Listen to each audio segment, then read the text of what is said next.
Hello दोस्तों, कैसे हैं आप सब? आई थिंक अच्छे होंगे।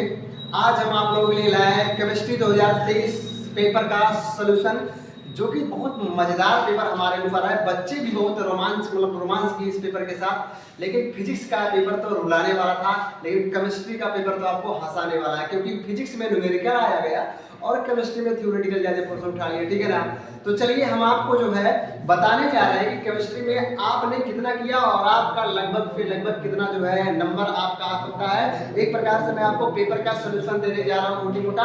ठीक है ना बच्चों? तो देखिए, अगर आप बच्चों चैनल पे नए हैं तो एक बार चैनल को सब्सक्राइब जरूर कर लीजिएगा, और अगर वीडियो जो अच्छी लगे तो एक बार लाइक ठोक दीजिएगा। तो चलिए हम लोग पेपर का थोड़ा एनालिसिस कर देते हैं कि पेपर में आपने कितना किया और आपने कितना पाया।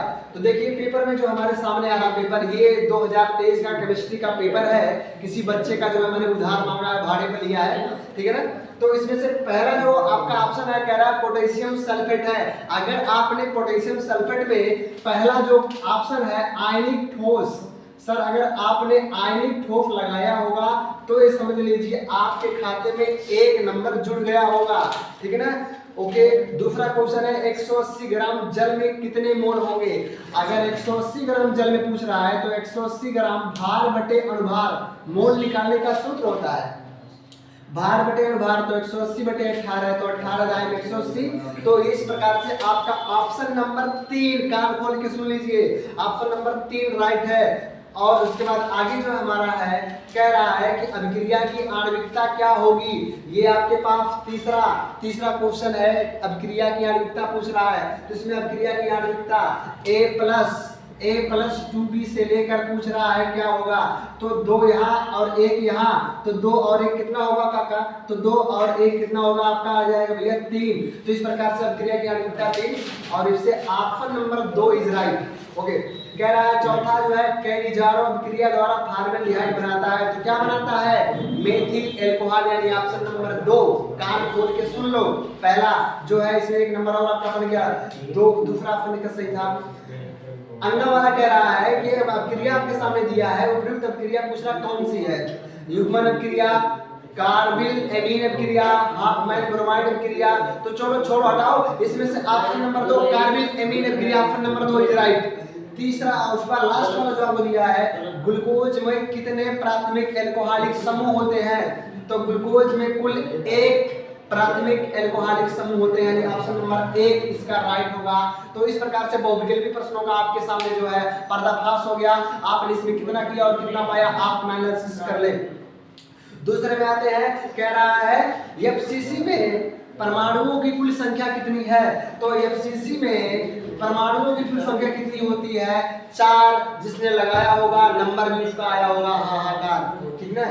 तो दूसरा क्वेश्चन इसमें कह रहा है, आपसे न्यूमेरिकल कह रहा है कि कुल वाष्प दाब क्या होगा। कुछ पढ़ा लिखा है उसमें, तो लास्ट में पूछा है कुल वाष्प दाब कितना होगा। ये न्यूमेरिकल है, आप लगाइएगा, लेकिन इसका आंसर मैं बता दे रहा हूँ। आंसर जो है 72 आएगा।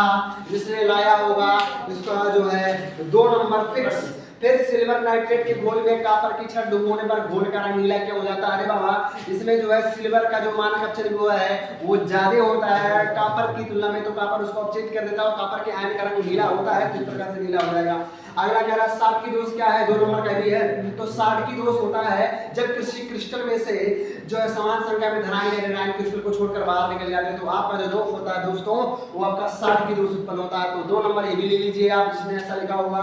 फिर कह रहा है संकुलन क्षमता क्या होती है? बड़ा आसान है यार। संकुलन क्षमता कुल जो है कणों का आयतन और बटे जो होता है,